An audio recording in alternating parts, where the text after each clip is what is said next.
wenn die Gäste nochmal kommen. Mă aflu în Viena într-un magazin de apicultură.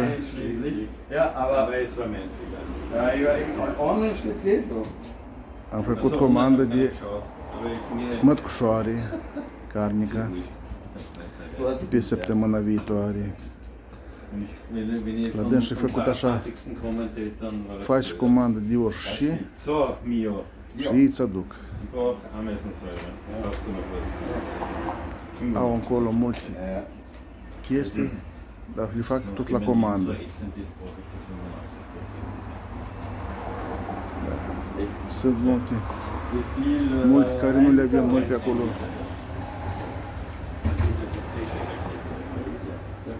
Ich hab nicht gesehen gestern.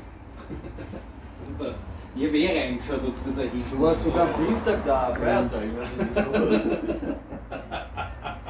Medicamente, Was machst du am Dienstag?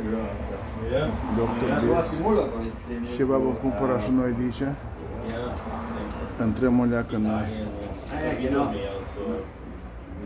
atmosfera lor, mai vedem și mai este.